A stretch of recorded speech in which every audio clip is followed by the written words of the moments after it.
So in California, since about, I want to say about 2010 or so, the California Department of Justice has had the authority to label someone undetermined,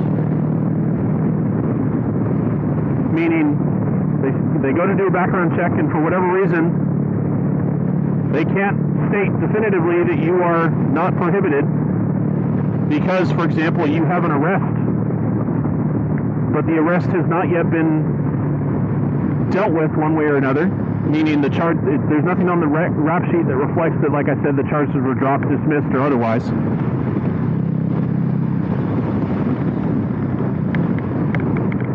And so what the California Department of Justice will do is they'll typically put you on a delay status, which will give them some extra time.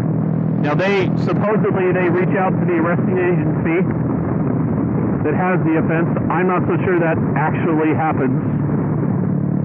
You know, outside of just sending a general email that probably never actually gets answered, or there's never any follow-up on.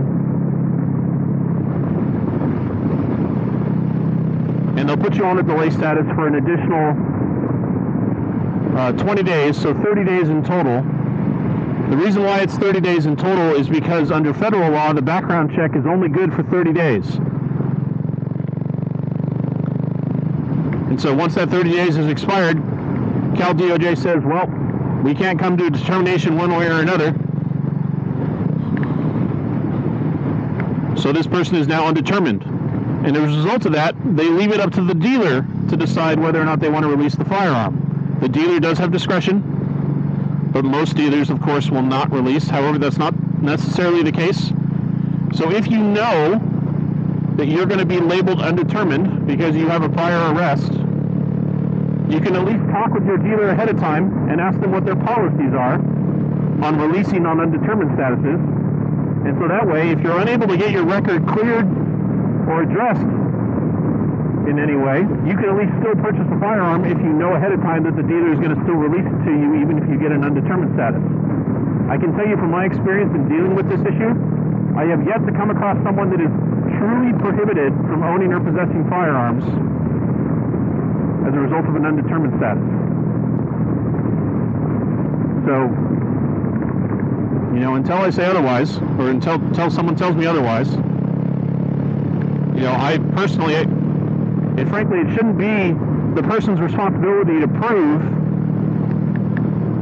that they are not prohibited. It should always be the responsibility of the government to prove that a person is prohibited if they're going to deny them.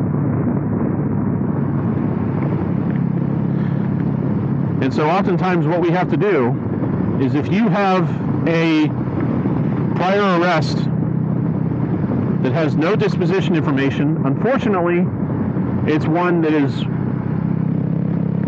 from a long time ago, let's say, you know, 20, 30 plus years ago, I would bet that there's going to be no way for you to get any sort of official documentation that shows that that arrest was somehow dealt with. And so as a result of that, you're sort of going to be stuck in limbo in this undetermined status forever and ever until you get this corrected somehow. We have had great success in getting that addressed, but it usually requires a full-blown administrative lawsuit challenging DOJ for labeling you an undetermined. And basically what we have to do is we have to get a court order or get DOJ to agree to somehow amend your record so that that undetermined status won't be an issue moving forward. That is something that we can do for you. That is something that I encourage you to, if you are thinking about doing, have an attorney do it, because it's a very complicated, convoluted process that's going to take a lot of time. It's going to cause a lot of frustration. But just know that that option is available to you if you're interested in pursuing that.